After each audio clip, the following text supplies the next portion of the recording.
ద్వాపర యుగంలో శ్రీకృష్ణుడి దగ్గరికి ఒక రోజున భాద్రపద శుద్ధ చవితి నాడు నారదుడు శ్రీకృష్ణుడిని కలిశాడు.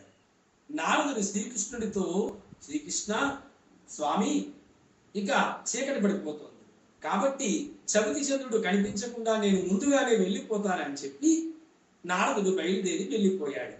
శ్రీకృష్ణుడు కూడా తన ద్వారకలో దండోరా వేయించాడు. ఈ రోజు చవితి చంద్రుడిని చూడకూడదు, అందరూ ఇళ్లలోకి వెళ్ళిపోయారు.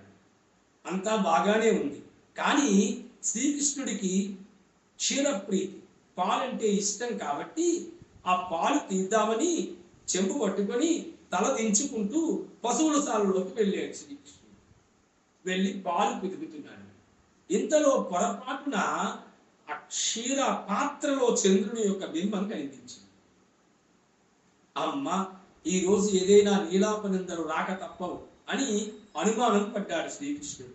అనుమానం పడినట్టే జరిగింది.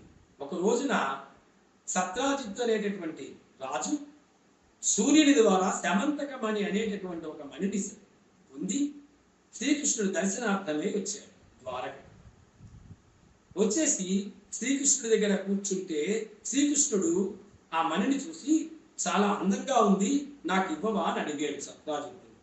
సత్రాజిత్తు, స్వామి, ఇది రోజుకి 20 బారువుల బంగారం ఇస్తుంది ఈ శమంతకమణి, అందుచేత నేను దీన్ని ఇవ్వలేను అన్నాడు సత్రాజిత్తు. సరే అన్నాడు. సత్రాజిత్తు వెళ్ళిపోయాడు.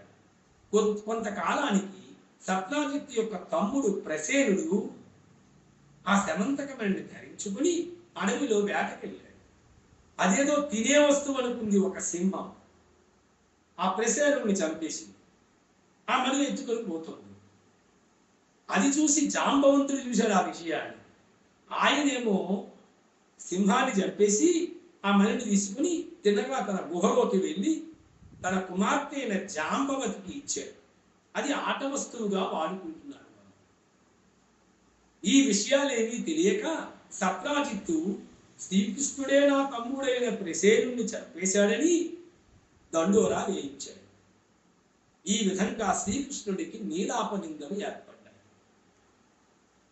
ఏర్పడితే శ్రీకృష్ణుడు ఆలోచించాడు, అమ్మ, నేను క్షీర పాత్రలో చంద్రుడిని చూశాను, అందుకే నాకు ఇలాంటి నీలాపనిందలు సంభవించాయి. కాబట్టి ఈ నిందలు నేను బాపుకోవాలని అని తన పరివారంతో సహా చక్కగా అడవిలోకి బయలుదేరాడు. వెళ్ళి అడవిలో సింహం జాడను చూశాడు. అక్కడి నుంచి ఎలుగుబంటి, భల్లూకం జాడను చూశాడు.